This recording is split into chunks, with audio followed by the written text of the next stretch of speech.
Nuclear Thank you, launch everybody. detected. Nuclear one. We're playing war games. No. Welcome, everybody. This is another episode of Actual Play Broadcast. My name is Brandon, and we are continuing and potentially finishing our game of Mothership, ran by Zemian. Ease. Today, I will be reprising my role as designation. Oh, it's Oscar. Call him Oscar. Just make life simple on yourself. I'm Ali, and I will be playing my role of security specialist Gia Santos. And I'm Damiani. I'm your everyman, Jane Tucker. And I am, as the aforementioned, illustrious, self-appointed illustrious Zemian, running the game. I don't know why I was waiting for you to say Esquire. No. My ego's not that big. Desperately sifting through the rule book to remember how the fuck this game is played. Because it is, to peel back the curtain a little bit, it has been a minute. The holidays do what the holidays do to these kinds of hobbies. And on top of various life things be lifing, pushing this session back for 5 ever. It's been a little bit of a minute, so if we have to check back to the rule book, refer to, or take a moment anyways to refer to the rule book, please be patient with us, because this has not been 2 weeks. This has been months since the last time we recorded this. So we're going to do our best. And try to get this good and done. Yeah, this might be the final session. And as mentioned before, character death is a very real possibility here. Not just for this game, but in Mothership in general. So, Brandon, since I know you have notes, why don't you, for the benefit of the group and the listeners, recap everything as best as you can for what has led up to this point and what is the current situation. So we sent to a research facility on a planet out in the middle of essentially bumfuck nowhere to pick up data and a person. We find out that the person has begun a strange, for lack of a better word, metamorphosis, and has gone, for lack of a better phrasing, completely fucking bonkers. When we got here, we did a little bit of investigation and then find out that, one of their people, just suddenly died. We don't know how. We left him with a doctor for the doctor to do an autopsy. We'll get to that in a minute. We go through the process of investigating just a little bit more, questioning, and getting a security footage of when the doctor that we were here to pick up, a Dr. Hall, lost his shit and had to be sedated and put into a cryotube. There are no signs of gas in the room or anything like that, but the man just starts staggering, seems to have lost limb function as if he suffered a stroke. Lunged at another individual, potentially Wu, another one of the scientists on the station, and his motor function seemed limited, like they were operating one at a time. He's eventually dogpiled after he swings a multi-tool at someone and hits another scientist, Terrell, over the head. No, and he wasn't speaking. He was just shouting and gurgling, making almost animalistic noises. Took a long time, but he was finally sedated. We reviewed that footage, went, that's wild. Thank God we don't have to be here for much longer. We just need to get the data tomorrow. Yeah. Everyone proceeds to go to bed except for the android who doesn't really need to go to bed. When we find out that two people went into a bathroom. One of them screamed and found only one person. It was Terrell. He went to the bathroom, thought he saw something in the mirror, and it spooked him. The area that he was in, that was near him, was much colder. And Oscar also thought he saw something in the mirror for a brief moment. But obviously it was just a trick of the light. We give it some time. We need the doctor's credentials, that way we could go investigate the rest of the building and get the data. Next day comes, we check on the doctor. Doctor's dead in the bathroom after the bathroom was locked apparently from the inside. And not only that, Terrell is curled up in his bed with his back to the door, losing his mind like Hall, and also starting to show signs of like that shambling. We locked him in his own room and broke the lock so that he can't get out without serious assistance or without destroying the door. Hopefully that last part doesn't happen. We made the decision that we need to get the fuck out as soon as fucking possible. The suggestion is made that we split into two groups. I will assist Evie, the security specialist here on the station, in getting Dr. Hall onto the ship. Meanwhile, the other two are going to go fiddle with an antenna to get a signal out for evac. I would like to put it on the record, as it was on the record last time. Oscar disagreed with this idea, but was outvoted.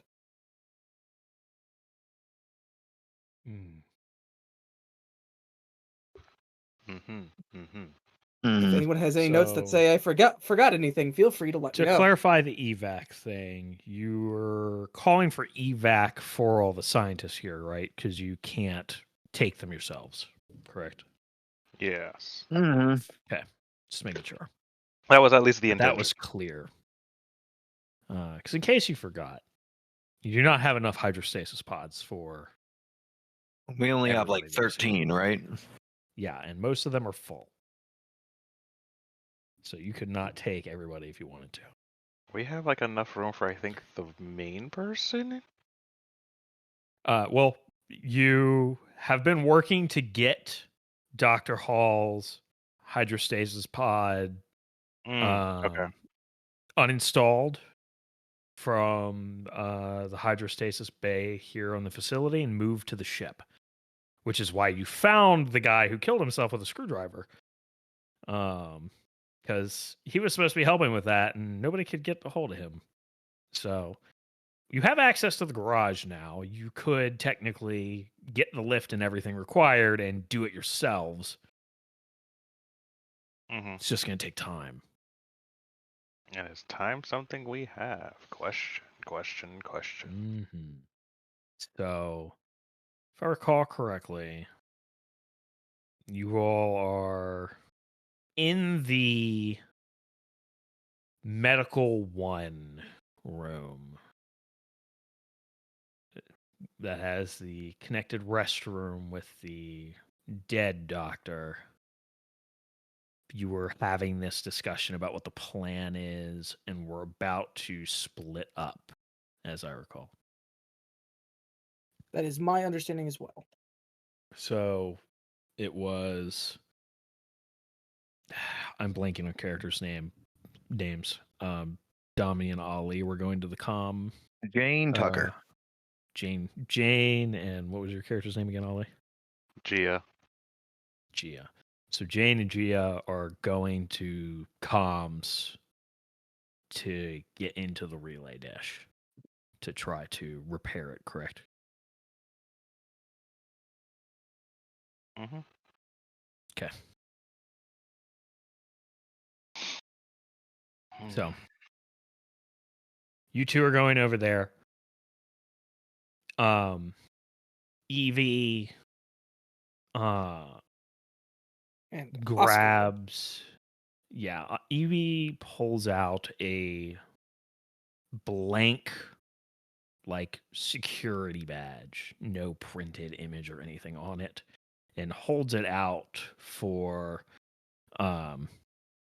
for Jane to take. I'm just going to assume Jane is standing closest out of the two of you for no reason Yeah. in particular. Um, I'm still freaked Here. out. I'm on scanning. this is I printed this out as a just in case, since things were starting to get a little weird. That should get you access to the relay dish. Thank you. Yeah, just don't do anything on the up and up. Remember, you're still here on behalf of the company. Oh. All Won't right. do anything we don't have to. But yeah, good luck. And Evie will look to Oscar. All right, let's go. So let's start Alright. with the relay dish team. So relay dish team, you make your way down the hall back into lobby 2. That awkward situation of we're splitting up, but we're actually like going the same direction for a minute. So your two groups end up going to lobby 2, and then that's when you split off. Comms team, you go into the comms building, and you swipe the badge for the security door that leads outside onto the pathway that goes to the relay dish cage. And you get out there, and sure enough, you couldn't get a message out because the relay dish has been damaged. It looks like, interestingly enough, somebody took some kind of stabbing implement, perhaps. There's like a bunch of holes that have been punched through some components, some wires that have been ripped out. The outer panel has been ripped off its hinges, showing all this damage inside. Oh, fuck. You can even see there is like blood kind of caked over some of the jagged metal where it's been ripped.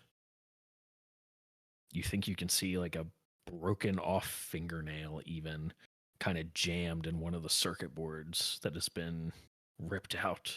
Oh, son of a bitch.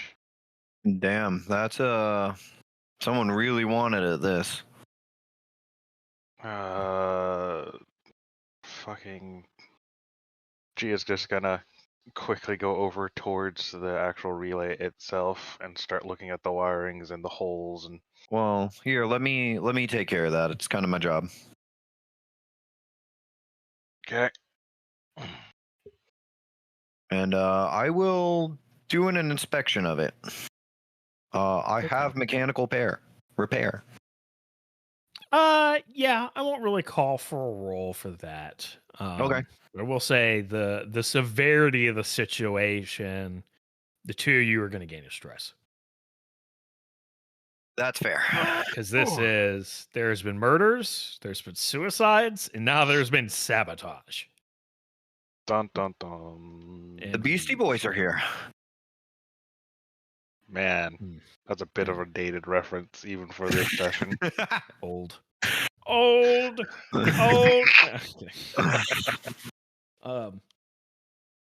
But yeah, you're looking this over. Yeah, they did a number to this thing. You could fix it. It would take a while, at least a few hours at a guess. Assuming you had suitable replacement parts. You could maybe fix it with what is here, but That would take It longer. wouldn't be It'd be a lot more perfect. scurry. Yeah. yeah, and you would need proper tools as well. Hmm. I do believe you have a tool bag. I think I remember you having that equipment. I have assorted tools. Okay, so yes, you do And have a the Geiger tools. counter, if that matters. I have an electronic tool set. Yes, if you that's come and actually get how me- I was going to kill you guys. Is immense amounts of radiation. No, I don't know if the monster's radioactive. you do have the tools. It would take hours to, and it would potentially take even longer to restore functionality to some of the stuff that has had holes punched into it. You might be able to get it functional enough to get the SOS out. Hmm. Although you don't know what their backup supplies would be like, but it's a pretty standard procedure to have backup hardware to repair things like relay dishes and such. It's just a matter of going to go get them wherever they are located in the facility. Mm.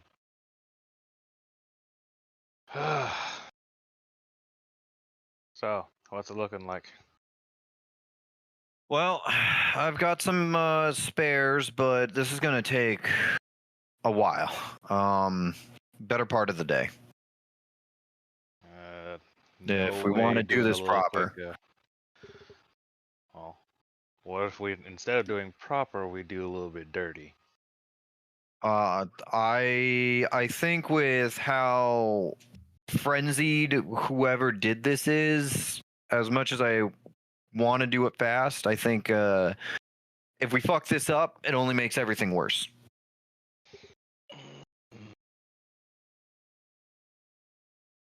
All right. I mean, I could try to hotwire it, but there's always a chance something fucks up, and then we're stranded here. And I don't like being stranded with psychopaths.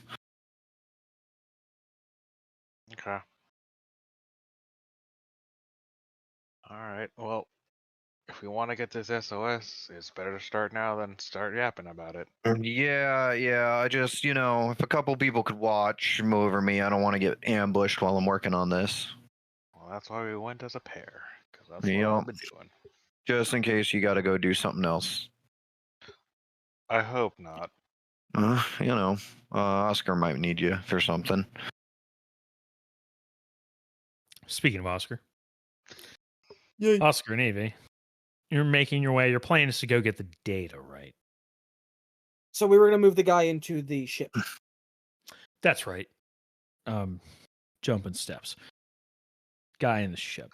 Yeah, not a problem. Make your way through the cafeteria back to the main lobby, lobby 1, as they call it, over to the garage, and have to do a little bit of effort of sorting through the custodian's office. It's got a chaotic degree of organization to it.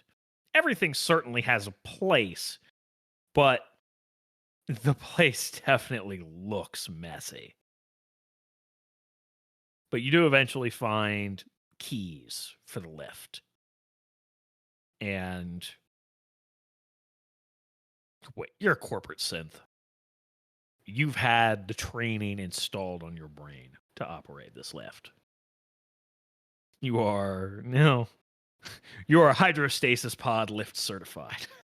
Fair enough. And Evie grabs onto one of the handlebars and you start driving this thing, which is almost like a fancy, like miniature crane in a way. It's got a bunch of like chains and stuff to connect to parts of it, as well as kind of chains that connect to this like platform that's supposed to go underneath the pod and everything. It's an involved piece of machinery that is really not that complicated in its design. It is just a very specialized piece of equipment, as always is the thing in construction and similar fields. And driving over to the hydrostasis isn't exactly easy, because what you end up having to do, because of the way the fence is and the way the garage is laid out, you have to go out the back of the garage and go all the way around the long way, the outer perimeter, because the fence hugs too tight from the south end of the perimeter and blocks your ability to just shortcut over to hydrostasis. So it doesn't take terribly long, but you go around the facility, and at the back of hydrostasis, which those of you at the relay dish can see them driving this lift from the relay dish, as they are opening a rear entrance to hydrostasis, and it takes like a good 20 minutes to follow, the proper procedures to disconnect this hydrostasis unit without disrupting the stasis for it to successfully roll back onto battery mode and all of this. And to successfully disconnect it, connect it to the lift, and then after about 20 minutes, you hear the beep, beep, beep as it's backing out. And, it goes on just long enough to start to get a little annoying to be like, okay, we get it. You're backing up. And then finally, you see them hauling the big deinstalled hydrostasis unit back the long way around. And you have to drive slower this time because the thing has a lot of weight. And while this machinery is designed to carry it, you're distinctly aware if you take too sharp of a turn, sudden movements could potentially throw the weight, and it's a bad day for everybody. Yep. So you slowly drive this thing back around. You get back into the garage and find the receiving platform. You go out to receiving, and there's a platform in receiving that drops down to a subterranean level where the ship bay is. And this is where your ship is parked, while landed here is underground. And you make your way inside, and it takes a little longer to get the hydrostasis unit. It's about an hour to get it actually safely loaded onto the dropship. Secured, connected, and everything. But you do. It's not anything crazy hard. You make that happen.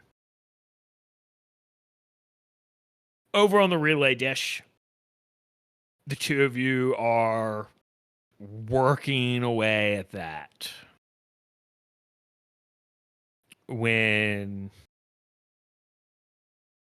Go ahead. Oh, well, I don't want to call for rolls unnecessary here. I'm sorry, Oli, your character's name again.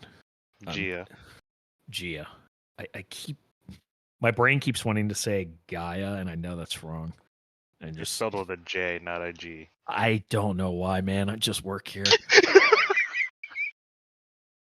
I'm not even getting paid. I'm an intern. That's the worst. You voluntold got it. Yeah. You're watching. Maybe it's the paranoia. Maybe it's because you keep expecting to see something. But outside the fence, you think in the heat. You've been seeing heat waves off and on, but you think you see a vaguely humanoid shape, perhaps, in the heat waves. You blink, and it's gone. Huh. But there is a chill. Despite it being hot, you can't help but feel cold for a moment.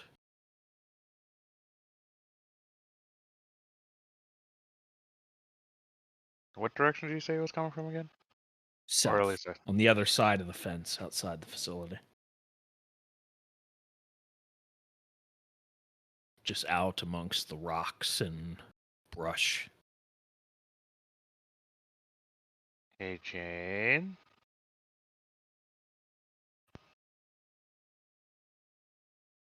Just so you know, Jane, I think I got eyes on movement.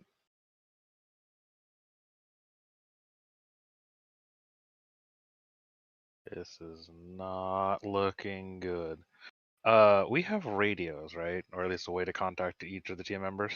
Yeah. Okay. Oscar, Yes. I'm getting strange visual fluctuations over on the south side of the camp.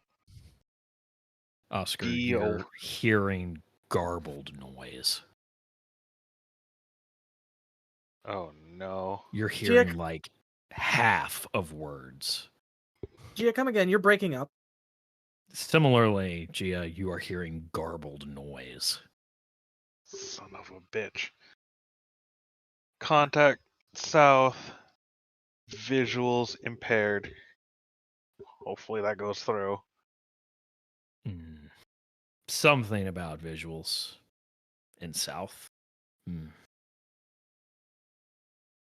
not sure.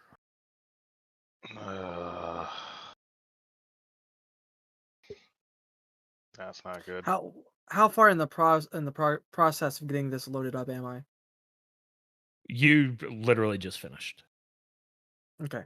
I will look to Evie. I believe it is best that we head up. There is something about visuals. They may be seeing some thing. Maybe some of the other scientists have made their way outside of their self-quarantine. Yeah, just give me a second. Whew. Yeah, feeling a little tired. Oh, you were all right. Yeah, just a lot. I think the stress is just getting to me. It's good. I'll get a cup of water on the way over there. Understood. No, till you begin to move. So on the way over, she gets a cup of water. She is looking a little exhausted. But Damn you shame. I have no you medical training. make your way over to comms, and she swipes her badge to let you out to the pathway that leads to the radar dish or the relay dish cage, where you do see Gia and Jane are out there. Gia's watching while Jane is working. Is everything all right? I heard something about visuals. Did you see some Yeah. of the other scientists? No. Possible movement, not entirely sure what it is, but it's coming from the south side. And it's definitely not a heat mirage. I got a bad feeling about it. I see. Evie, you said there are no large life forms on the planet in this vicinity. Correct. Well, we can rule out wildlife. It is at that point that Oscar will pull out a gun. He will pull out his revolver. Sure. Oh, whatever you do, do that shit away from here. The ceremonial revolver for Oscar.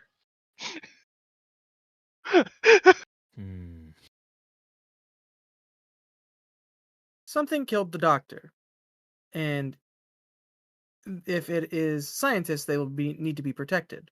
However, company mandate dictates that we complete our objective. We need to head into the labs at some point and acquire the data. Yeah, sounds right. Oscar, as you finish saying that, Yeah. your vision gausses.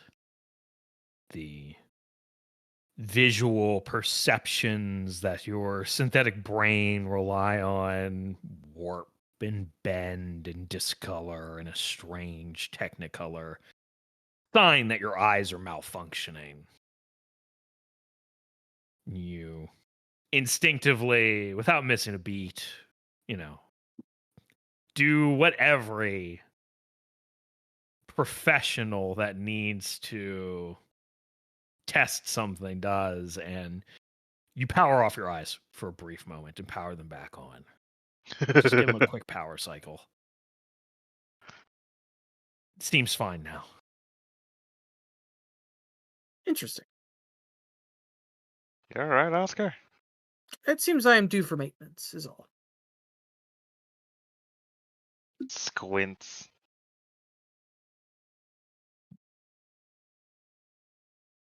You sure? You're pretty good on keeping up with that stuff. Do I have I have computers. I can roll computers.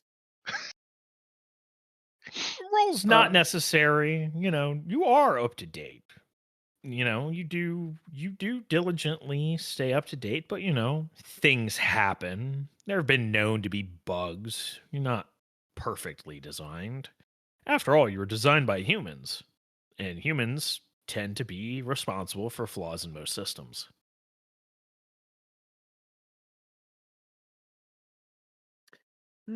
Everything appears to be fine. It could just be a potential error in my optics. I turned it off, turned it on again. Seemed to work. I got it. Error in your optics. Okay. Okay. And Eve, you looking all right over there? You look like you're just ready to pass. Yeah, just ready for all this to be over, I guess.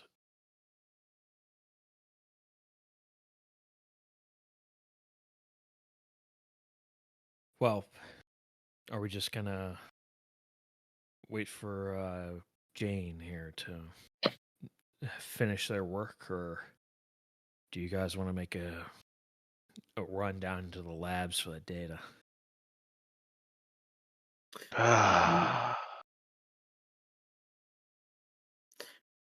Company directive dictates that we need to acquire the data. The sooner the better. The evac can be sent from our ship once we are off planet. And we report back. It would not be quantum entangled, but a message is better than none.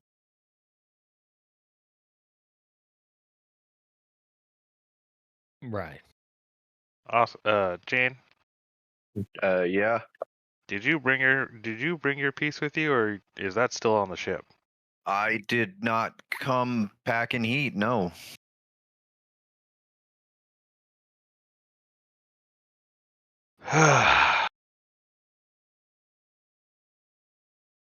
I mean, like when we get some R&R on planet time, I tend to pack that, but I Right. don't go expecting to shoot Right. when I'm working. Right. You at least know how to shoot, so that's better than nothing.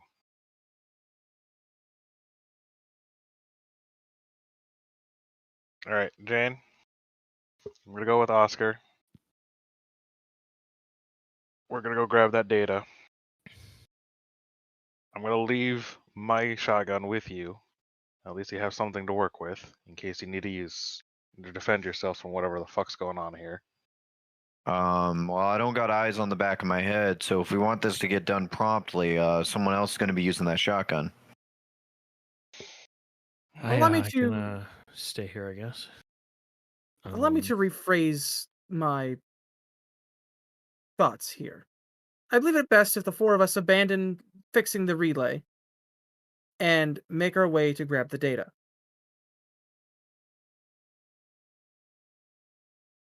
I mean, Oscar's got a point. We can call for evac back on the ship. I mean, yeah, that's good and all, but at the same time, we'd just be leaving people down here then. We'd be Security leaving them officer. one way or another. Yes. Is that relay quantum entangled? Yes, it doesn't have, vast range, but it connects to the local satellite, as in, the local systems satellite, which beams messages out. And then this is Brain asking a question because our I don't know how our ship does communication. Our ship has something similar, right?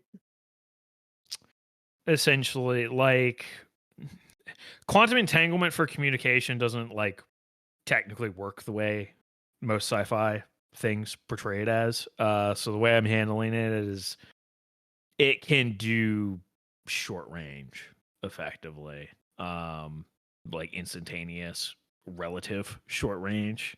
You can't go across the entire galaxy is the way I'm handling it. There's still, it takes time to beam messages, and you can't quantum entangle over vast distances.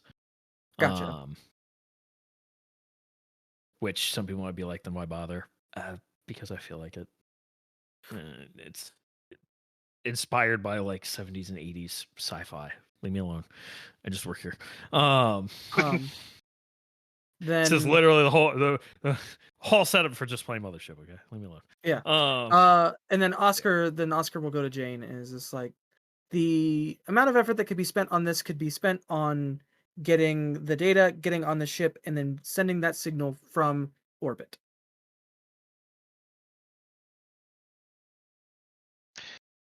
Yeah.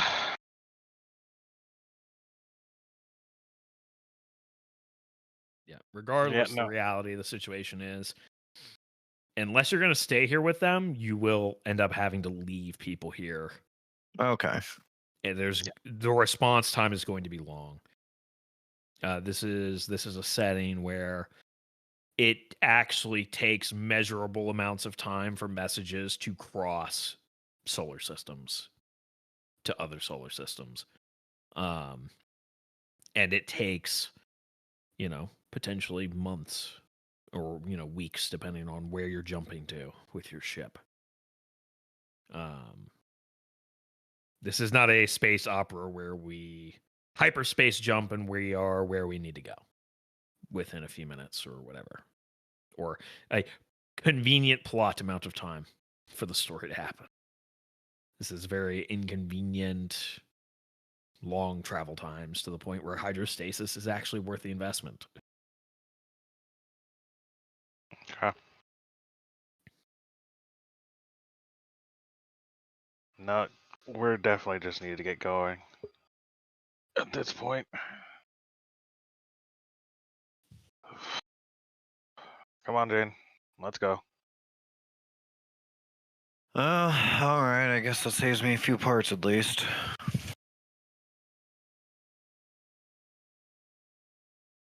What direction was the data supposed to be in again? Was that lab 1?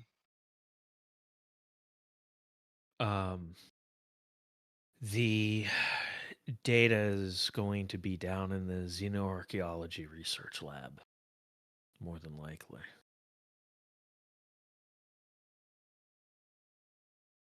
Got it.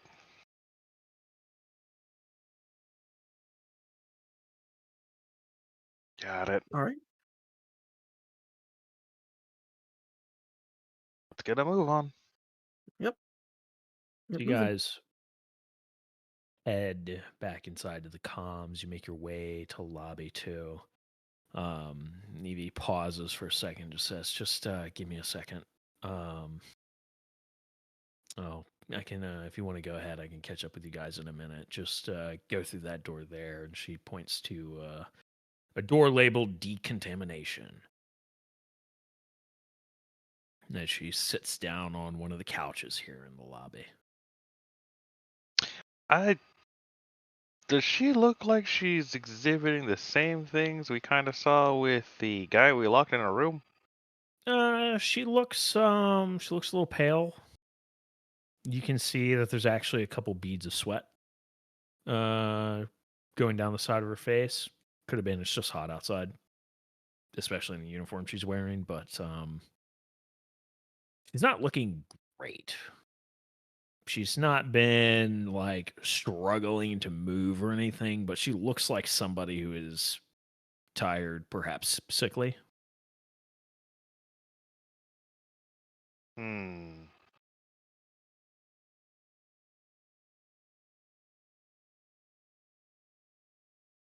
She also has witnessed the probably worst things that she can, considering a doctor is dead in a bathroom, locked in the bathroom, and had to lock a coworker inside their own room because they were starting to go ballistic, like her other coworker, who we are now loading into a ship in cryostasis. Right.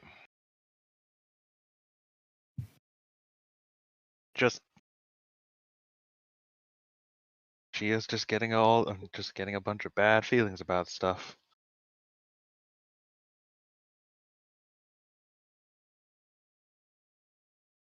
All right. You guys are quietly having this conversation on the other side of the lobby by the decontamination door. Mhm.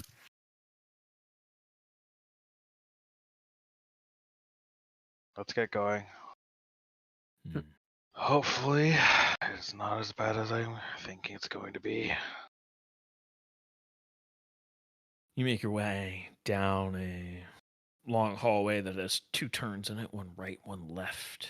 You enter into decontamination, which has signs that show the step-by-step process for decontamination, which is ultimately entering a chamber one by one and, getting this, gas, you guess, hosed over you.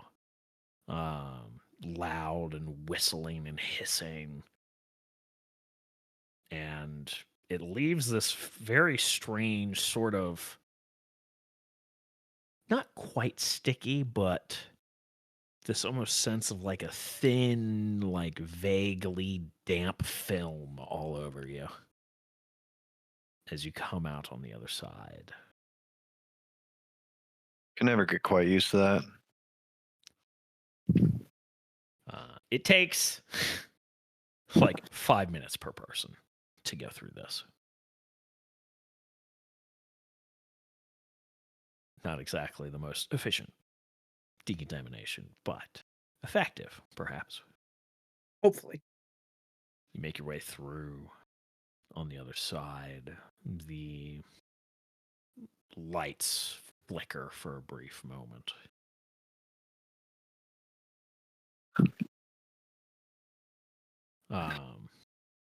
Eeny, meeny, miny, Jane. Oh, boy. I'm You're the GM's favorite now. You're the one going through last because I feel like it. Okay.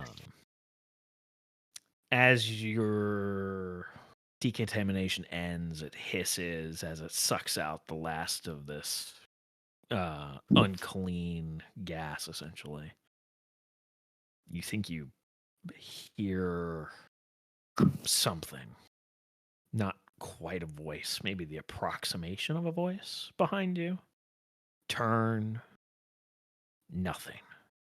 Just a swirl of vapor in the air before it is dragged down through the vents.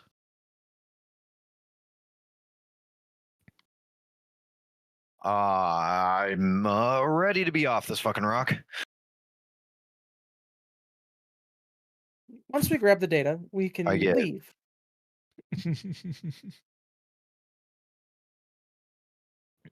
You all head through decon into another lobby, although this one is smaller. Lobby 3 is more of a narrow hallway that happens to have a 3-cushioned couch and a plant, definitely for atmosphere purposes, as well as a motivational photo on the opposite wall. Not really a lobby, but something akin to a liminal space, one could say. Place for people to be, but nobody really actually spends time in. You see 3 doors. One's labeled Storage E, another one Xenoarchaeology Research Labs, and then the other General Research Lab.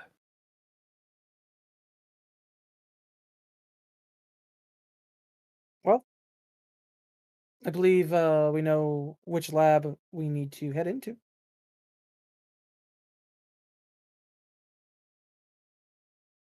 I will start making my way. Oop, go ahead.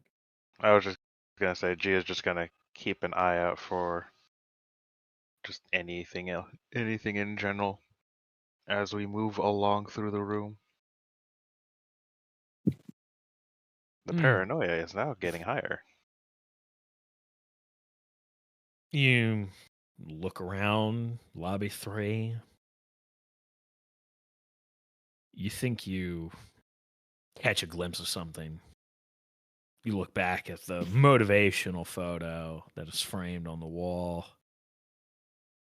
You think you see a fourth person in the room with you all.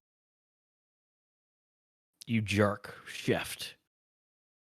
No, just 3 of you. Gain a stress. Jerk, shift, Oh. shotguns up out at the ready.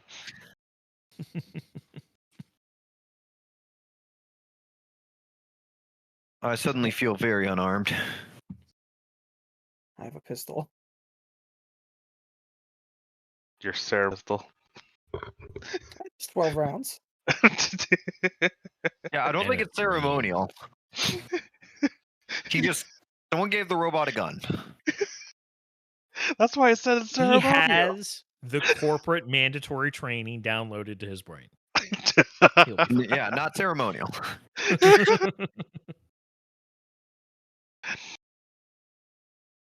Okay. Anything else anybody would like to do in lobby 3? G is just gonna mutter under her breath. Something about the mirrors. I mean, I saw some freaky mist not but a minute ago, so you know. I think everything's just a little off. Oh yeah, which I forgot to give Jane a stress for that. Oh, great. You can have that now. Yeah, you're welcome. You can have that now. As a I've gone treat. from 4 to 7, 4 to need- 7 stress in like 10 minutes. I was reflecting what we've done so far, and I was like, man, I should be treating this like Alien and be a little bit more liberal with the stress. Yeah, it'll only kill us instantly. I'll say it here. I'm gonna reiterate it in the review in more detail, but like this book kind of like more explicitly says like here's when to hand out stress, but you can hand it out whenever you feel like it. And I prefer how it was worded in Alien, where it's like, no, actually, like just hand it out as you feel it's appropriate. Like be liberal with it. And I just like I think Mothership could have benefited from that kind of wording to be like, no, lay it on, buddy. Anyways. But I think Mothership aims to be longer play. But back to the game. Yeah. Oscar's gonna make his way to the xenoarchaeology door. Okay. You try the blank badge that Jane was given. Give it a swipe. Processes for a second. Door unlocks. You all enter a long hallway.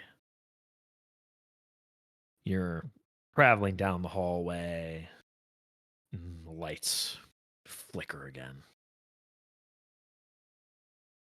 And then again, about 2/3 of the way down the hallway, you're approaching the far door when you hear a boom as all the lights go out.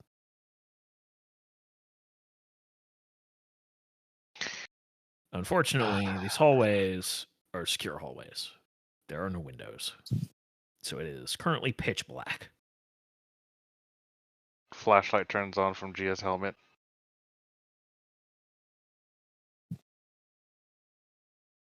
You see dust particles in the air. Your teammates there in the hall with you.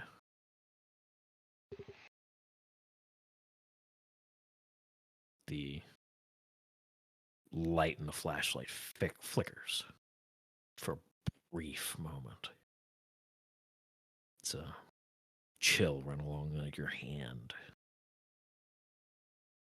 I immediately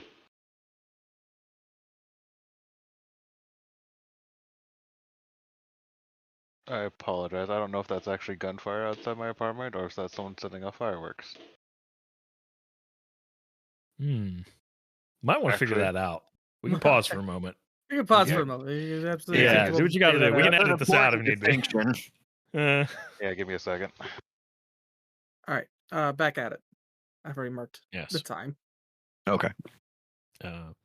Before we had to pause, Gia's flashlight came on as the lights went out, and it flickered for a brief moment as a pill passed over your hand that's holding the flashlight. Gia is going to instantly feel the chill and immediately try to backhand all the way across, all the way around to behind her. You swing, your fingers graze across the wall to your right. Just sweep through air. Do we just You watch feel, Gia spin for a quick minute? yeah, the light moves with Gia. She spins. Gia, you do feel, as you're moving, cold wrapping around you. Maybe like a constrictor almost, tightening around your neck. There's no pressure, but there's a sharp cold that is there for a moment. And then it slithers off.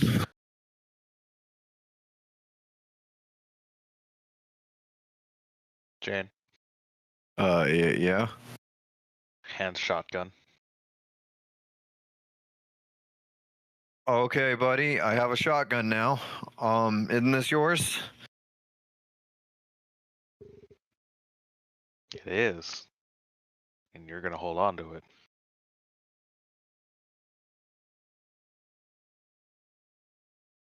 Okay.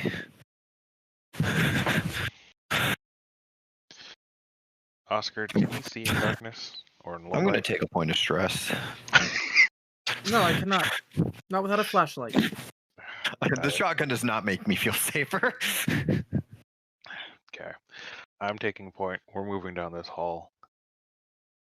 We're really getting into it, and we are probably no longer in Kansas anymore, Toto.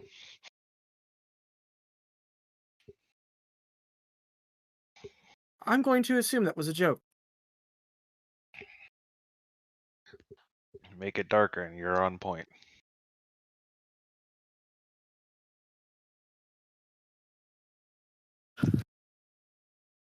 So, Geo will now be moving with purpose quickly down the hall. Yeah, gain a stress, bud. Ay.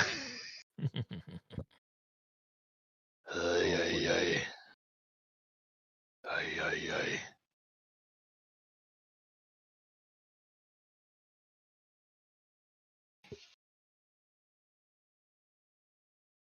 Alright, well, I have gotten my stress. We are moving down the hall. Get up to the door.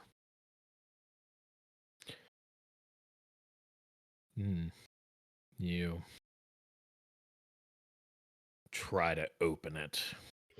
Obviously, the badge scan isn't working. You try to yank at it, and it doesn't budge. You have to hit the... you have to pry open the badge scan and find the emergency release.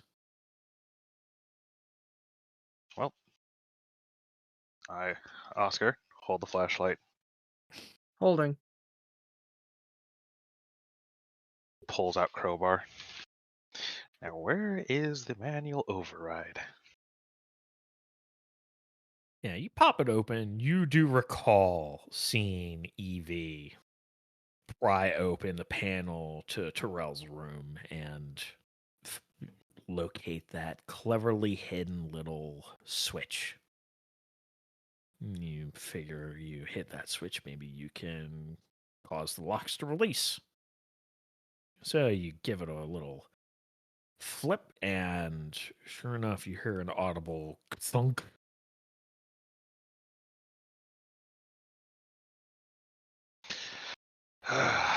Alright.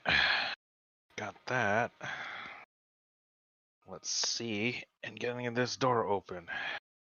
Oscar, before I open it, check behind us. Observing. I see anything? No. But, Jane, Yeah. what's a What's a memory? Well, I want you to think about a memory that matters to Jane a lot. Something Jane thinks about often.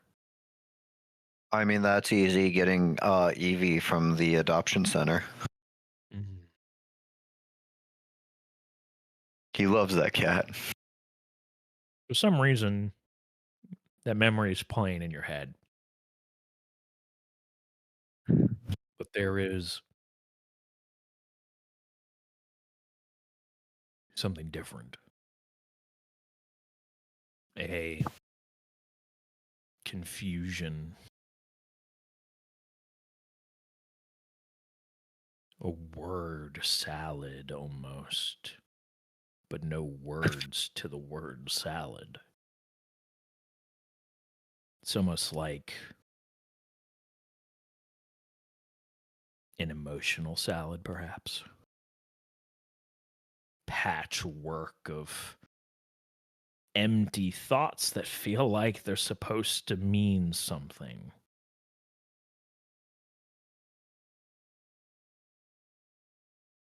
It's strange and fleeting.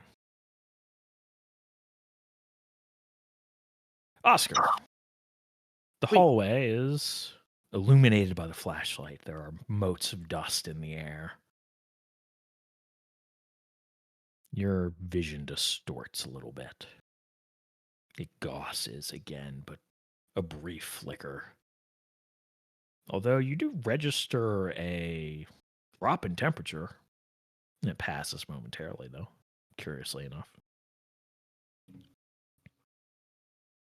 Must be a draft. A draft would be consistent. Your temperature readings return to normal. Almost instantly.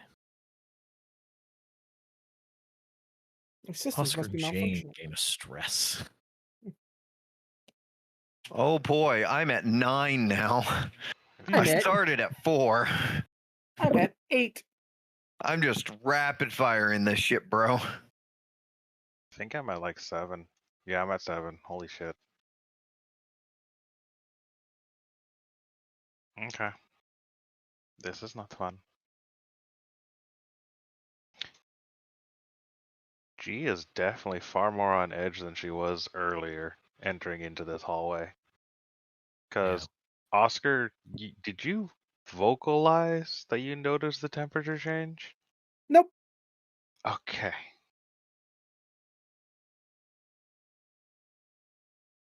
Got it. See anything back there, Oscar? Everything's fine. Okay. I need the light back on the door so we can actually make sure we can see what the door opens to. Understood. I will proceed to open the door as Oscar turns around. Okay. The light comes flashing and you can see the dust motes in front of your face swirling around as you pull the door open. You can see the dust motes flowing in and out through the doorway as the two separate flows of air cross paths. And you see the dark lab beyond. Well, you see a small room for like lab coats and stuff. Essentially like a closet if it was more of a passageway. You make your way through. There are all kinds of countertops, laboratory equipment, machines, computers. About 2 floors of all of this. Storage units, like fridges and freezers. It's also a mess. The place looks veritably trashed. And it is still and quiet.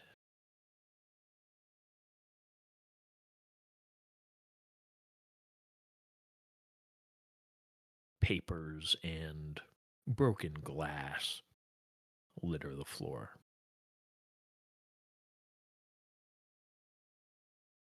Hmm.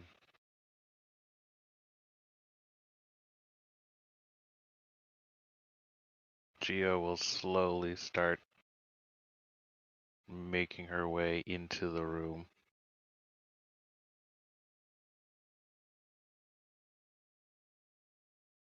Crowbar held at a low ready.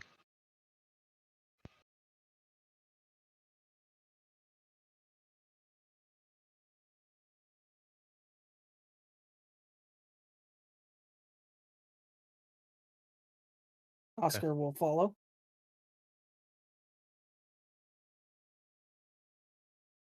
Gun Well, ready, but not up. move into the room.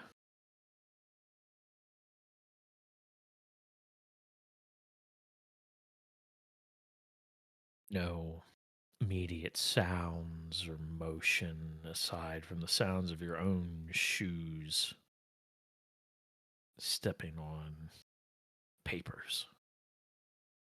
A quiet shuffling.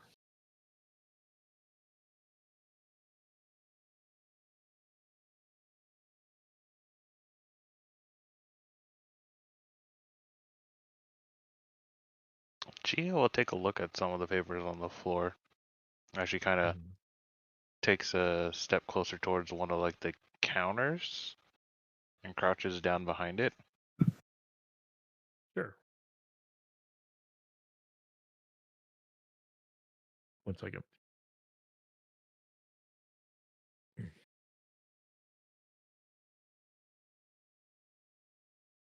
A lot of it is data.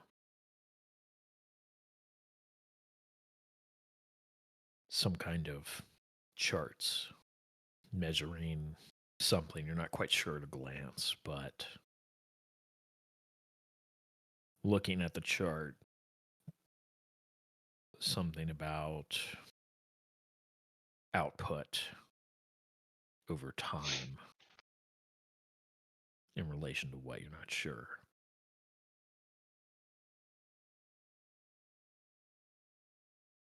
It seems, whatever it is, though, as time progresses, so does the output.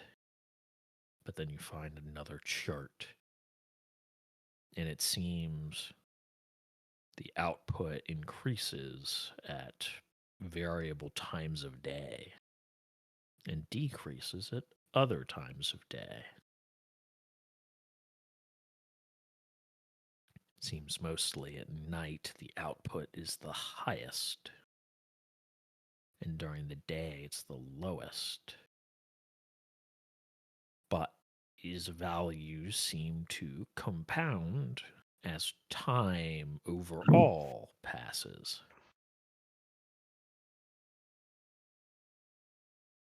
Is there a date reference on the current ones that I'm looking on the current papers I'm looking at? No.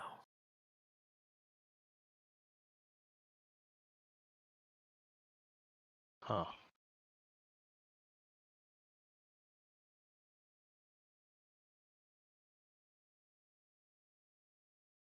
Well, Gia will now kind of say after glancing at the stuff. Hopefully all of our data is on not going to be all these papers on the floor. Well, that would be regrettable. Oscar will begin picking up papers and looking at them to see if they are relevant information. I'm just gonna hold the shotgun here. It's a mix and match of information. They seem to be random sheets. You're not able to necessarily correlate with one another. However, you do see there are a variety of computers around. It's pretty standard procedure to retain all data in a digital format.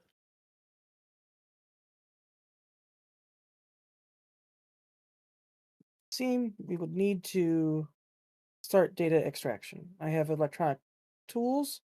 We can grab the hard drive off these machines and make our way. Right.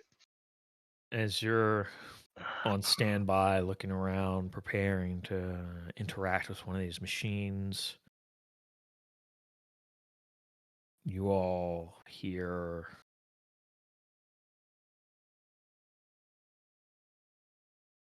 like a cat. Soft mew coming from a dark corner, and I'm assuming Jane instinctively looks out of habit.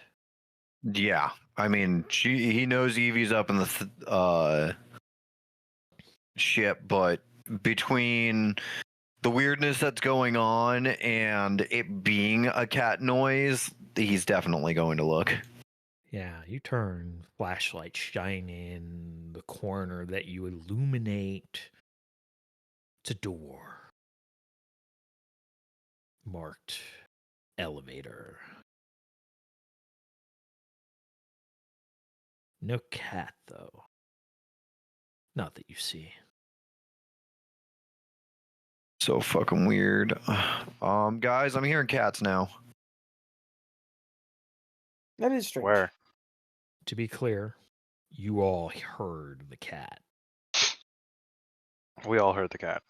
Okay. Well, that Oscar? only makes it weirder. There's no mention of pets. Oscar, you're gonna work Yes. on that computer over there. I'm gonna take the flashlight back.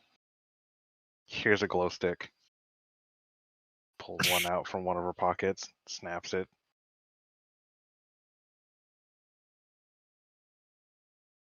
Jane, Uh-huh. we're gonna go take a look. Do we have to?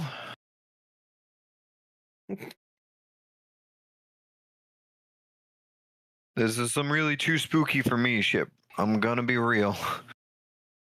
You're damn right it's too spooky for me, shit. That's why we're gonna go take a look. He is looking to anyone for someone please tell him he's stupid. Someone come up with a reason why he's stupid. She's stupid. Thank you. Yeah.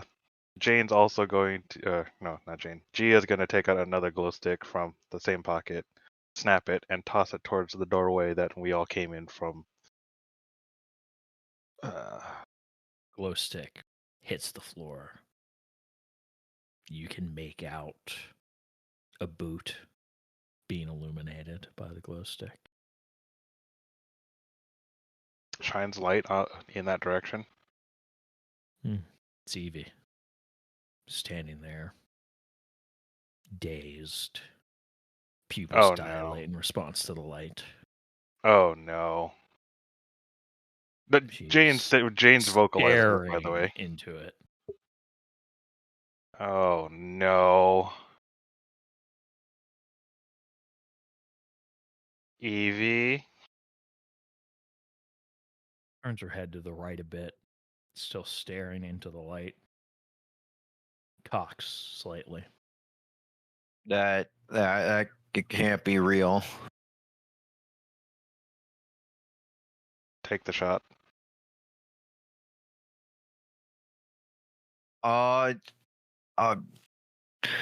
There is definite hesitation, but I will level the shotgun and I'm gonna gain a point of stress. Sure, yeah, you can do that. Working on a computer. Not paying attention, working on a computer. I'm gonna shoot. And I'm gonna keep telling myself that this can't be real, and Evie is Give me a combat roll. Oh boy. That's only my worst stat. Hey, I didn't say it was a good shot. I just said I enjoyed it. That's fine. Is this a combat shotgun? It is. Yeah. According to the book, Yeah, it's the when I combat pulled it, shotgun you get 4 rounds with. yeah, it is the only shotgun apparently that I was able to pull from. My God, I did it! I won by 10 points. Nice. Nice. So, That's going to be 4d10 damage if you would roll that for me. Sure thing.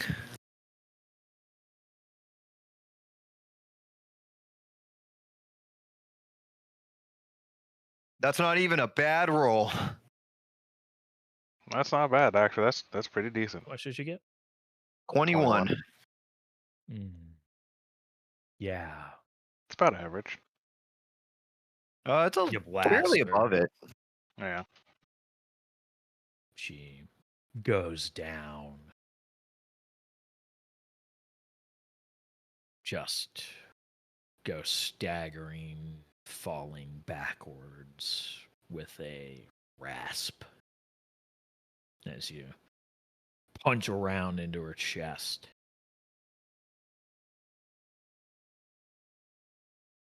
She squirms on the floor, kind of not really clutching at the injury. It's almost like when you swat a fly in a way. Her arms and legs, well, her legs kind of shift back and forth, stretching out and then bending as tight as possible repeatedly. Arms kind of just not quite reaching up to the ceiling, but just kind of bent at the elbows, and hands kind of rotating, and fingers clasping at nothing. Mm-hmm.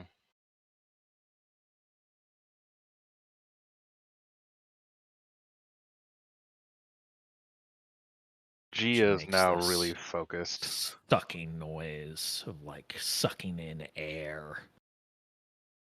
Rasps.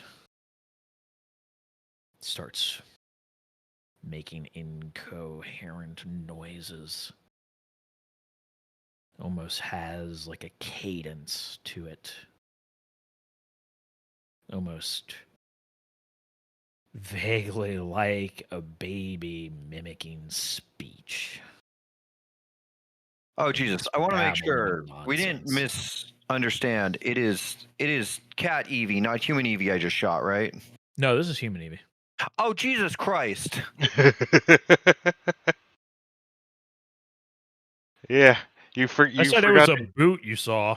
Yeah, I you don't think your cat wears boots. No, you're right. You know what? I'm going a little existentially insane. Would you like to gain another point of stress? No, I'm reappropriating that point of stress. I just killed someone.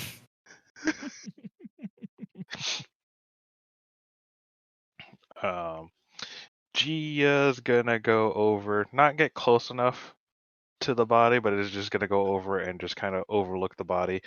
Gia's definitely in serious mode, like very stone faced and eyeing any sort of movement that's coming from Evie's body. You go over this strange baby-like babbling continues. Oh But God, did I kill the someone real? flexing of the arms and the hands go rigid as you approach. The head turns a little, eyes looking up at you, unblinking, as blood continues to pump and leak out of her, puddle rapidly forming around the body.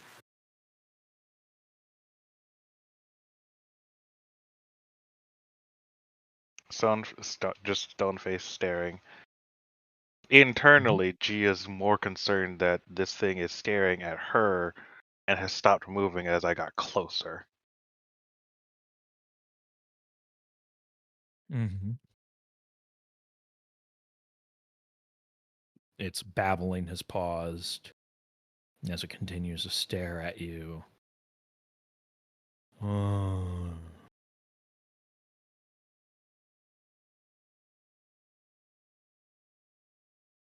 That ain't real, right?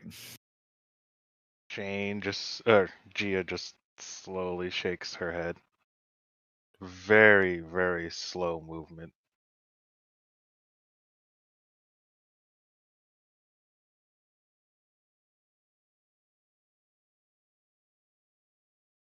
I can't believe I succeed the only combat check so far. I've actively avoided it.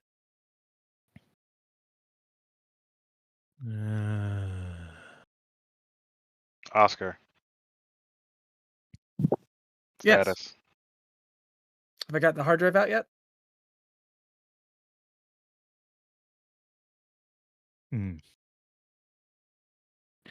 You've checked 2 of the machines. You're on the 3rd. You think this is the one. This one actually has inside its case a zettabyte-sized solid-state drive.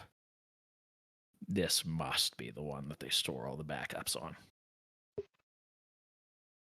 I'm the last one now. You begin taking that apart to extract it. Jane. Yeah. Good shot. Thanks. Her head rotates, eyes shift in the direction of Jane. Rotates back, eyes shift back up to Gia. And then looks at the hand that has gone rigid. Begins to flex the fingers one by one. Index, middle, ring, pinky, thumb. Gia's going to take 2 steps, full swing to snap with the crowbar. Sure, give me a combat roll. A combat roll with plus 10 for military training. Yeah.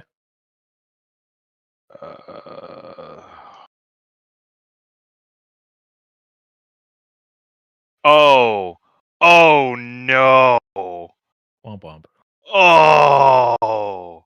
That's unfortunate. Don't remember what constitutes a crit in this system. Oh!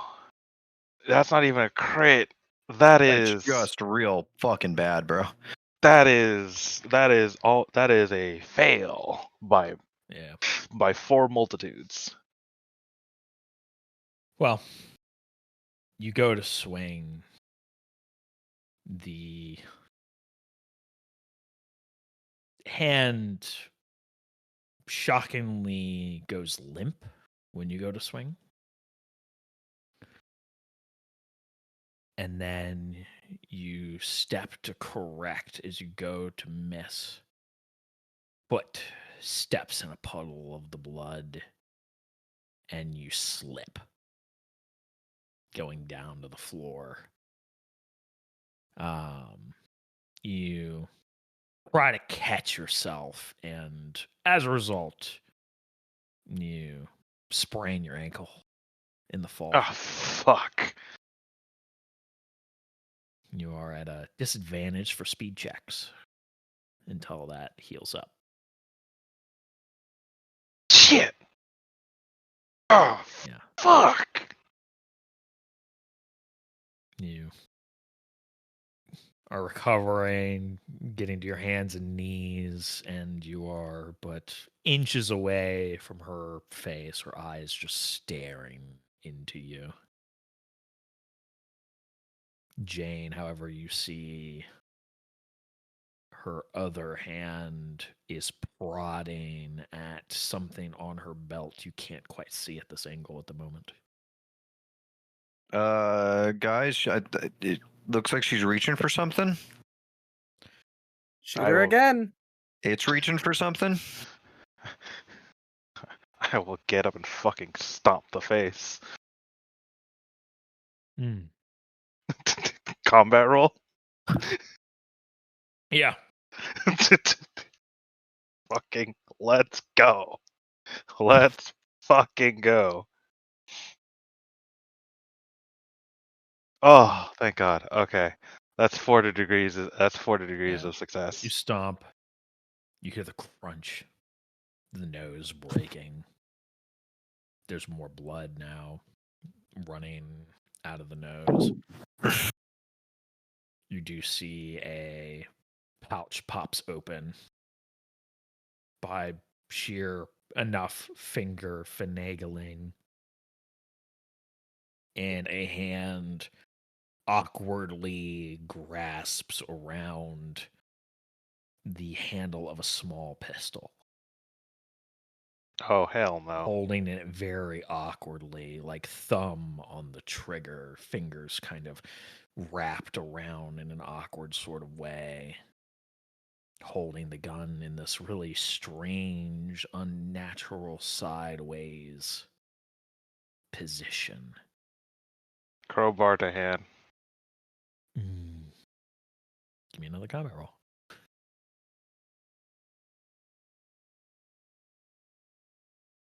Oh, dear fucking Christ. Every time I'm doing a targeted strike with a crowbar. This is God telling you to stop. Oh, wait, why am I rolling? What am I doing? Your action failed. My action fucking Ah. failed. Yeah. You swing as the hand fires and you instinctively try to move out of the way as the pistol goes off, causing you to miss. She considers, seems unbothered by the broken nose, looks at the hand holding the pistol, uses the other hand, and corrects the other hand to hold the pistol correctly. No. At this point, I'm just going to swing the crowbar and I'm going to hit the face again. Are Okay. you? I love you say you're going to hit something intentionally. And every fucking time. Okay, that's a 1 degree of failure.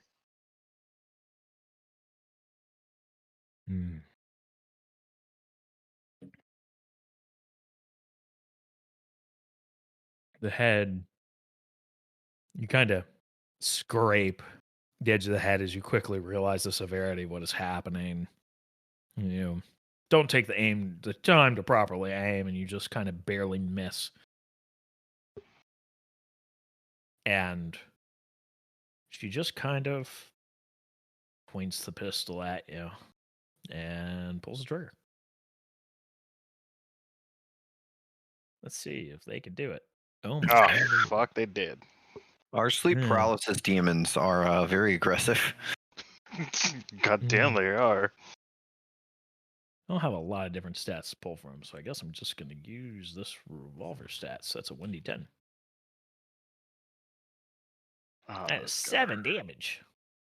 armor soak. Okay. I forget how armor works, but at the very least, armor soak. How much of it does it soak? 7. Oh, okay, you're good. So you have the bullet hits and oof, that's gonna fucking bruise. Oh, fuck. Thank God for Kevlar. At this point, Gia is just going to start swinging. Yeah, give me another combat roll.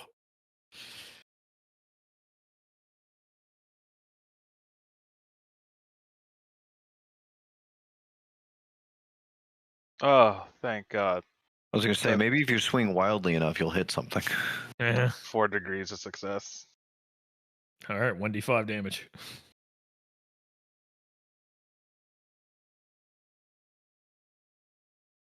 Smack it good. Smack it. Bop it. 5. Full 5 damage. You cave or dome in crowbar.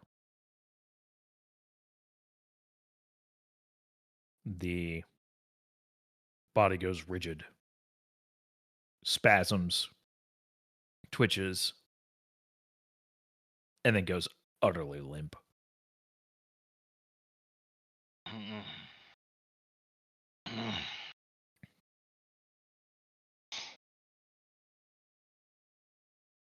Flicks the pistol out of the hand with the crowbar. Jabs the body a couple more times with the crowbar to see a reaction. Nope. Picks up the pistol. There's just at this time, what looks to be a permanent grimace of pain on Gia's face.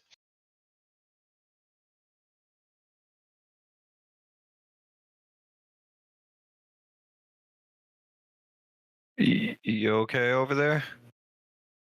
I'm doing fine. I meant Gia. Oh, You and Gia gain a stress. And better yet. No, instead of stress. I need the two of you to make a panic roll. Oh Oh no! boy, 50-50. Oh no! In a way, come across one part of the horror. I'm fine. What? Okay. What So constitutes panic? you roll a d20. Right. And you're Oh, a going to D20. compare it to your stress score. You want to roll above your stress score. Oh, I think it's actually technically 2D10.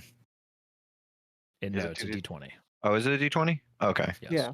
You're not I know making you a start save. at minimum 2 stress, which I thought meant it was 2D10. No. Maybe. Okay. I'm fine. Hey, we both rolled well when it mattered. Fantastic. Mm. So you're fine for the moment. Gia's going to grab another. Well, Gia's going to put the crowbar underneath one of her under her armpit, grab another glow stick, crack it, toss it further down the hallway from whence we came. Darkness.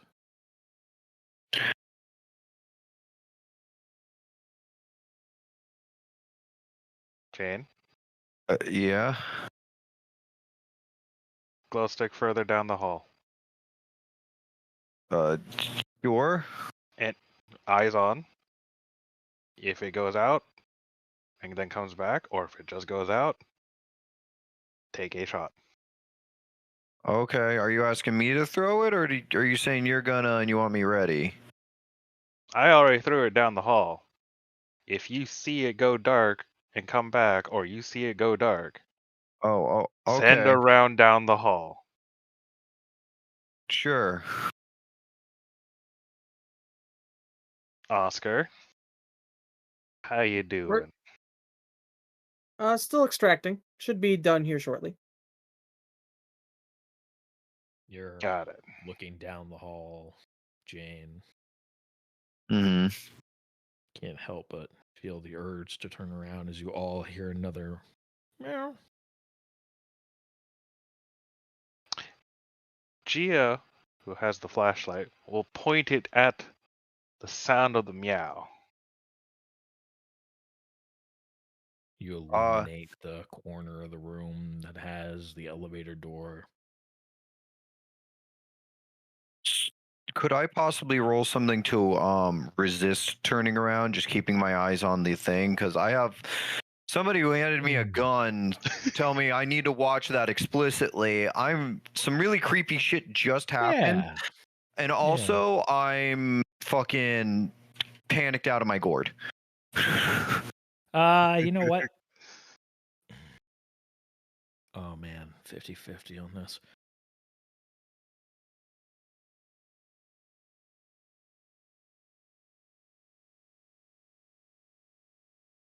Fear save.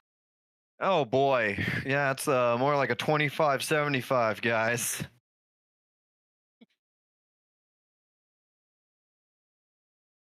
Oh, so close. Fuck. Yeah, no. No, you can't help it. But turn, as Yeah. that is now the new focus of fear. Once again, you see there is no cat there. But then there is another meow coming from another part of the lab. Flashlight goes in the direction of the meow again. No cat. Just a counter of a half-broken beaker and scattered papers. And a microscope tipped over.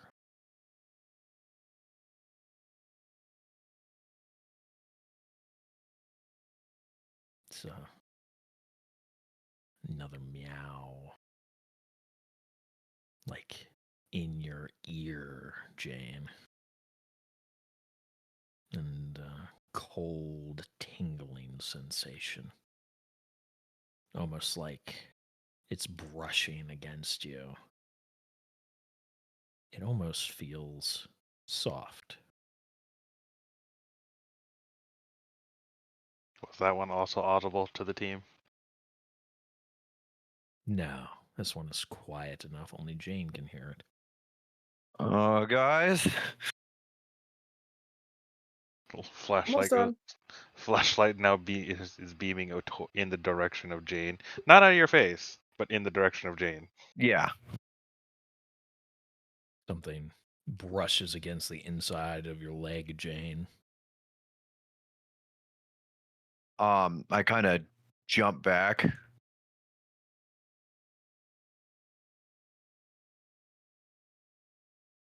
Nothing there. Ants in my pants. No expected cat.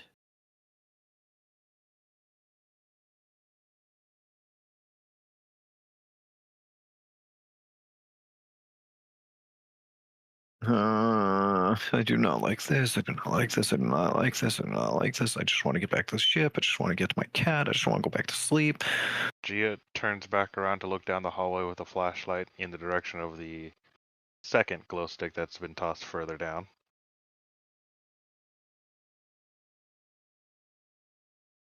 Hallway looks clear. Oscar, you're in the final stages of getting this hard drive, this SSD, free of its housing.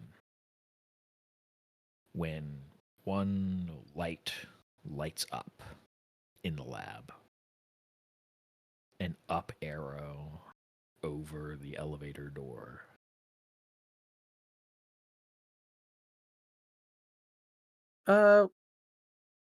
We have incoming. I imagine the process that I'm waiting on is like the finished like movement, actual like downloading, so I can. No, there's no power. You're manually removing this hard drive. Oh right. Yeah, all the power's out.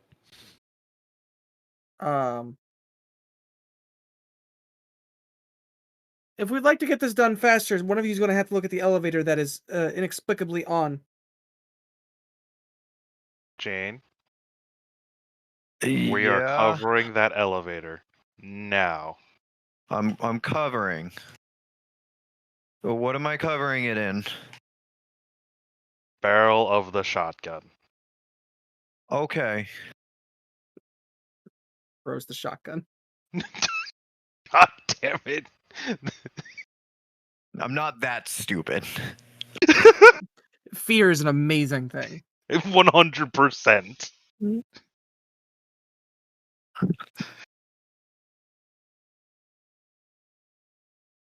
Thank you. Gia's going to take the entrance to the hallway we came in and kind of stand on the other side of the door frame. Like not actually in the doorway, but furthest away from the elevator. And just keeping the flashlight shined on it. Yeah, you're looking down the hall. Jane's watching the elevator. The elevator dings. The doors lazily slide open. Shine flashlight.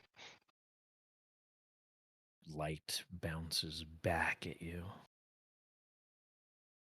as you stare into an empty elevator, save for a 1 meter tall, half-meter wide sheet shimmering with the flashlight's light.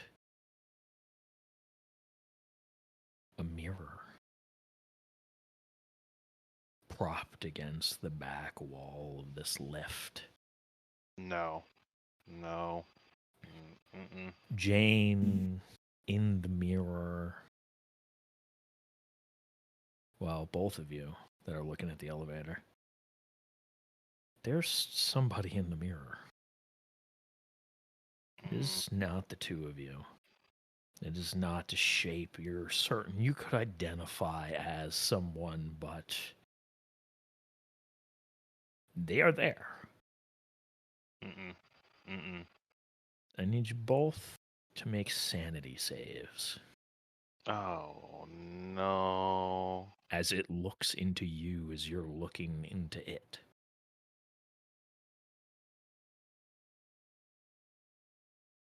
And the save is a 1d100 or is it the 1d20? 1d100. This is a sanity save. You should have a spot on your sheet for it. It is. I just for some reason was thinking to it. Oh my god. Oh. Just Well- barely.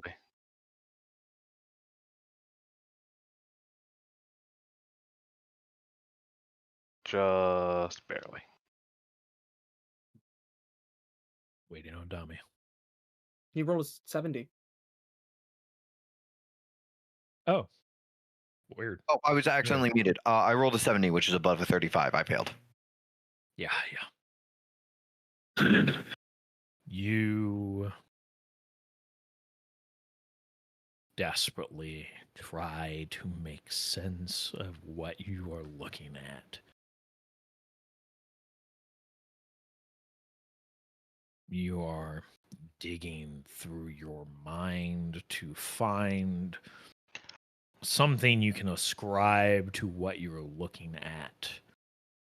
And then it is your cat, Evie, in the mirror. And you cannot help but be lost in her eyes. You are, for the moment, utterly entranced as a chill washes over you. As for Gia, give me a panic roll. Oh Because no. now you have seen the real horror. Oh. You are aware this is a thing. You do not understand it, but it is...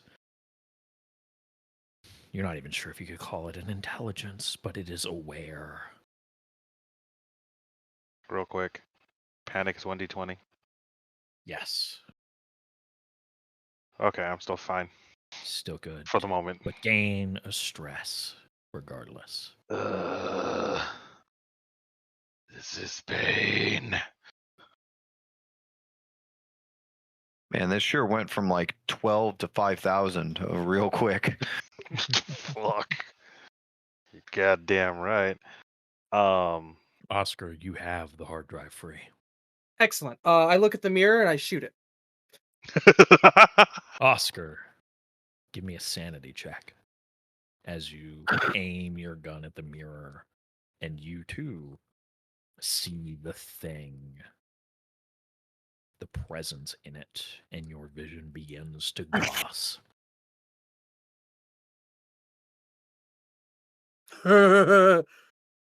Oh no.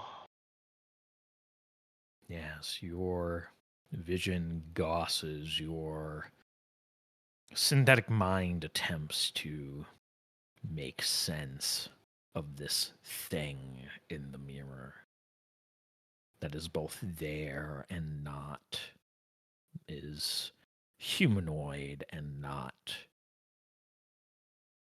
You try to make some connection and you just kind of sputter and not exactly short circuit, but Your mind gets caught in a loop, trying to make sense of something you are not programmed to make sense of.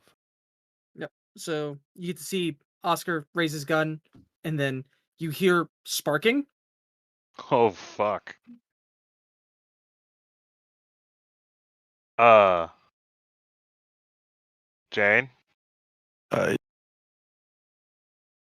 Jane, you hear a voice, but it's so far away.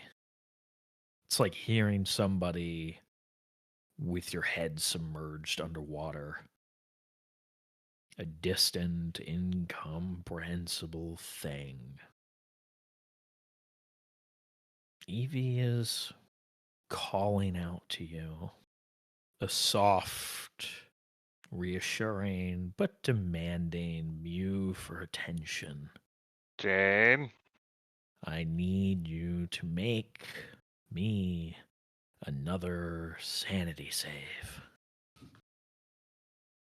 The funny thing is, this is my best save by far. Yes. I just rolled like shit on my saves. Oh, and I do it by 1. Solid. Oh, thank God. Thank God. You are inclined as you are feeling numbness in your extremities from the cold. There's a desire there to find the warmth in a familiar pet. But there's a itching in the back of your mind. Evie's on the ship. She's not here. This doesn't make sense, and that confusion is enough for you to break free and avert your gaze for a moment.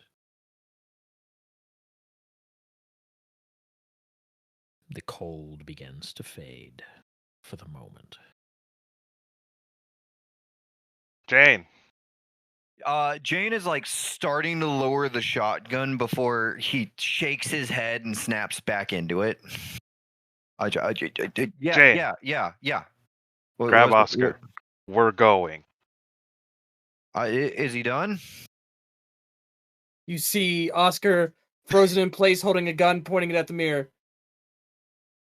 There's a little bit of like smoke probably coming from like the side of the head where the eyes are at, and maybe a little bit from the ears. Yeah, there's a little bit of smoke billowing out from underneath his eyeballs. Grab Oscar. We're going. Oh, okay. I shoot the mirror. Okay. Yes, you pull the trigger. The mirror shatters. Only one shard of the mirror can you see the shape as it clatters to the floor. And the shape seems to walk away from the shard in a strange way, just slipping through the edge of it.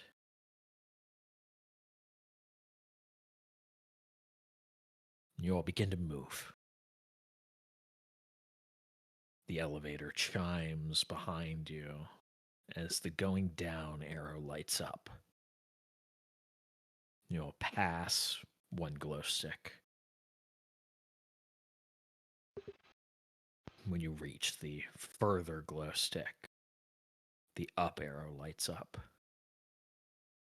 You go through the door, through decontamination,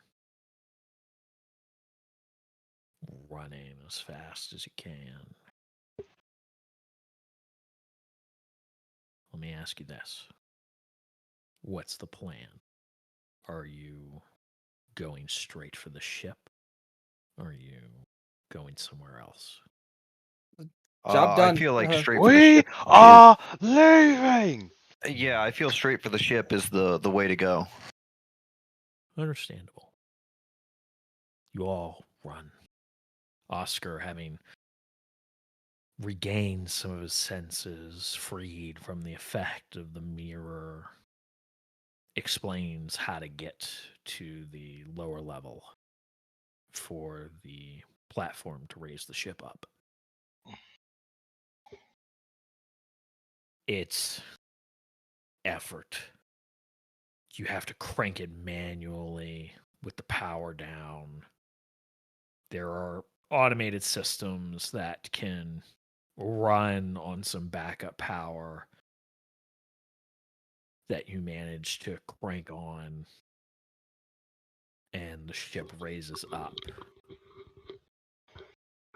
And luckily, you are able to get aboard and take off, but not before you get a fleeting glimpse of something in the reflection of the sun on your windshield as you fly off.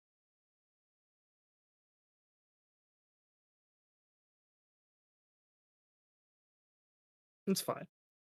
Yes.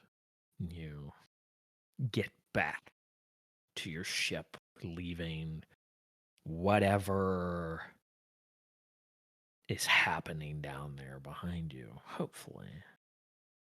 You dock the drop ship, begin the automated systems for extracting Dr. Hall's hydrostasis pod from the drop ship to the main holding bay of the ship. And you hook up this solid state drive and begin the arduous process of moving the data and beaming it to the local communication satellite. After a few days drifting amongst the stars, the orders from the company come down after they receive the data. Good work. Bring Dr. Hall to this particular world.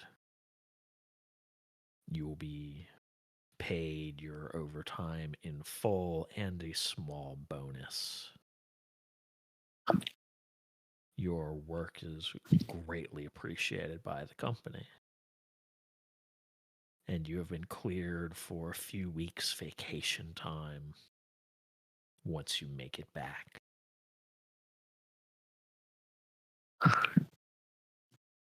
And you're set for hydrostasis. The ship begins its long journey to its next destination. You all submerge yourself in your pods and go back to sleep. Though you're never quite sure if you're alone in your reflections, even aboard the ship anymore. Can't help but feel watched, perhaps. And that's where we'll end. Yay. Oh boy. Oh, I tried to bait you guys into going to the lower level so hard. And you would have gotten away with it too if it weren't for those meddling kids. I thought the mystery of what the fuck is really going on here would have been enough for you guys to be like, we need to know. We need No. And understand. I think had I not played an android, had I done the other idea of me playing a scientist, absolutely would have went down there. The android it's a company android. It has its directive. Curiosity is not a thing it feels. Yeah. Gia's just been having the fucking Spidey sense tingling. Shit's not right. Shit's not right. Shit's not fucking right. Yeah, and I think Jane would have been more up for it if shit hadn't gotten so real so fast. Yeah. He was getting pounded with stress left and right. Like, I started with 4, I ended with 10. Oh, Yeah. He was so fucking ready to be off this rock.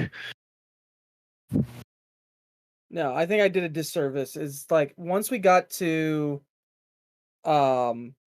like I think it was the second session, I was just like, man, Shouldn't have played an android. I'm not gonna fucking investigate shit. I'm, I'm not gonna be fucking curious. I thought you guys were gonna drag me places. I was gonna sit there and it's just like, this is not up to I company mean, you could have par. gone like the aliens bishop route and been like, I don't know, I am an android, but I am very curious because I am programmed to like be the medical officer and everything. Like I am, And learn. I Yeah. am smart.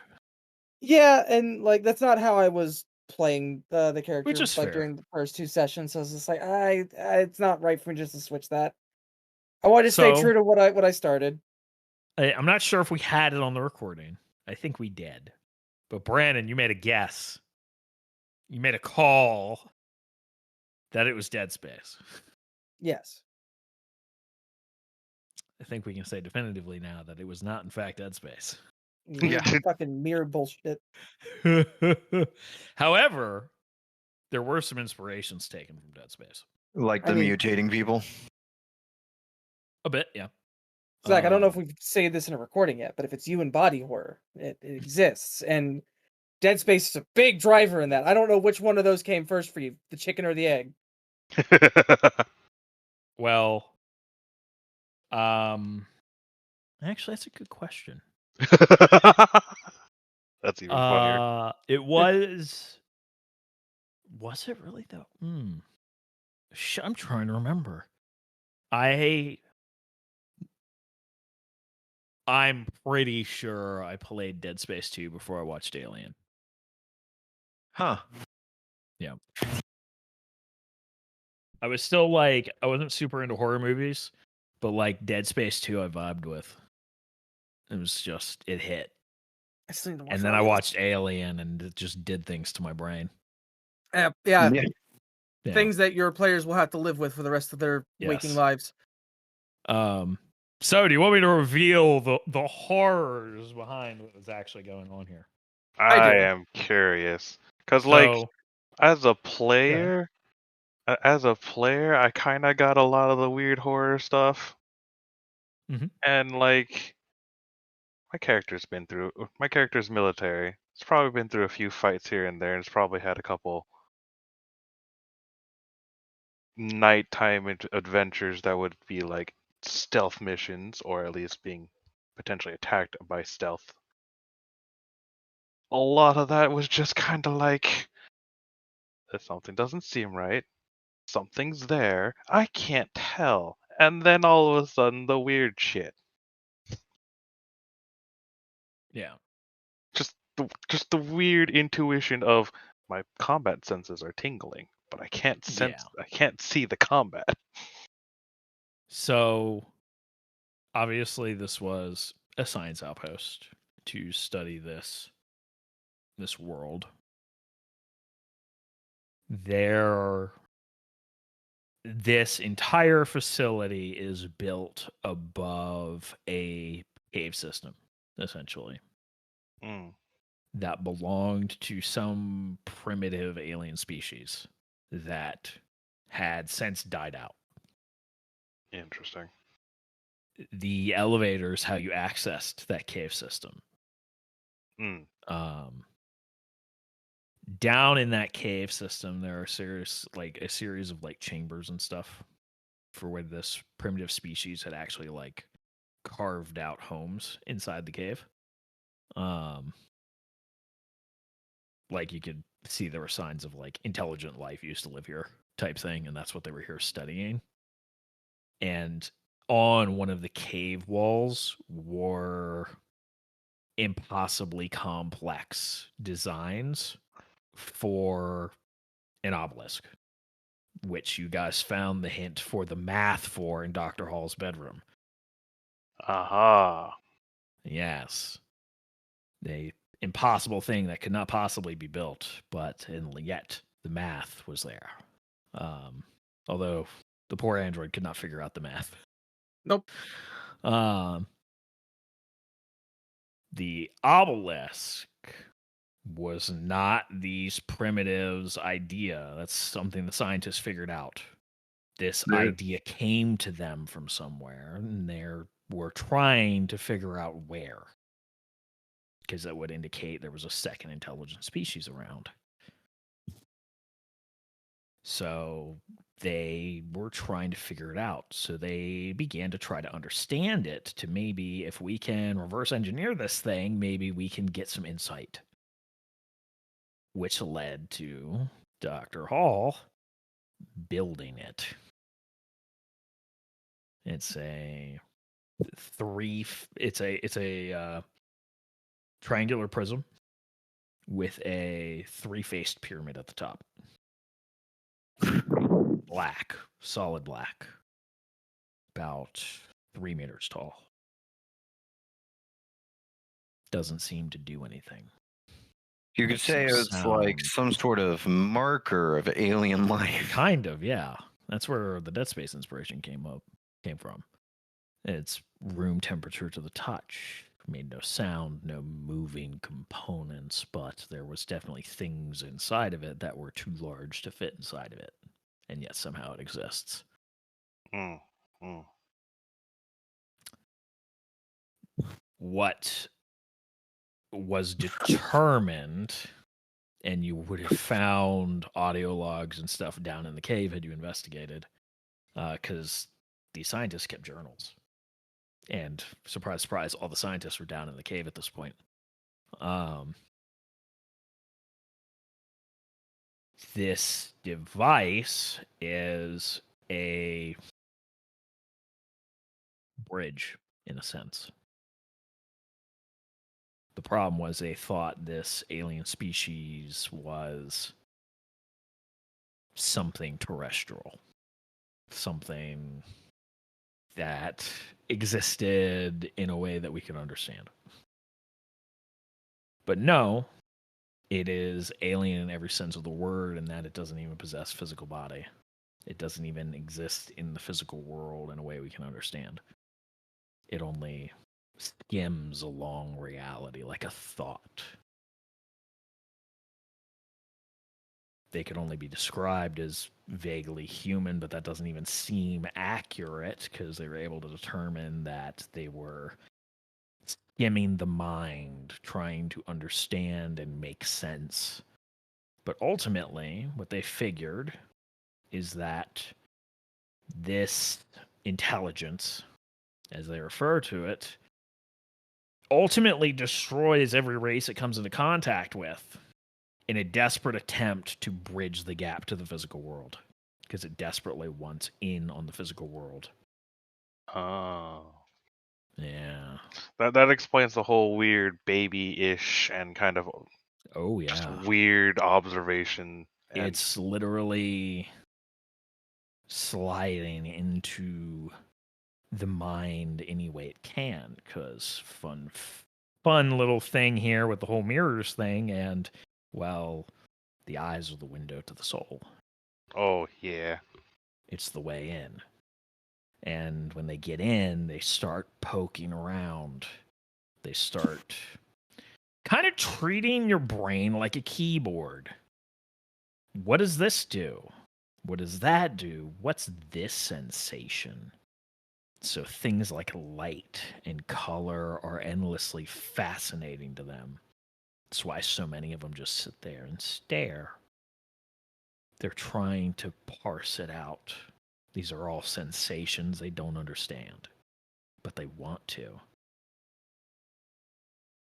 But they seem to have some awareness that when the things they possess start acting weird, everything else becomes hostile. So they become hostile. And, well, I mean, it's safe to assume that they probably don't have our best interest in mind when their way to this side is to, well, literally possess people. So, but yeah. So their That whole was thing, Gia, but there was nothing or not Gia. That was Evie, but we weren't going to do anything to help her. no. If you found a way to remove the thing from her, it would. I'm not gonna say it's like talking to a lobotomized person, because it wouldn't be, but like nothing about her would be coherent. Like the process leaves the person like permanently damaged, where they would they would need help to live, essentially. Damn, bro. Yeah. There's nothing kind or gentle about these things. Like, oh yeah, wanting to exist in the physical world. That's like a story that happens in like a lot of stuff of like, I want to be a real boy type shit. But no, these are malevolent in the way that Cthulhu is malevolent. It's the malevolence of indifference. I don't care about you. I want what I want. And if that kills you, whatever. Yeah, we're nothing more than toys that they're curious Yes. about. So yeah. Well, There's more I want to do with this idea. I've had thoughts for a wider sci-fi setting that I might do Stars Without Number with at some point. we can discuss more of that here in a moment. I want Yeah. to thank everybody for listening and joining us on our adventure into the nightmare realm that is Zemian's mind. Yeah, it's fine. We have fun here. And hope to have you on the next one. Bye. Bye.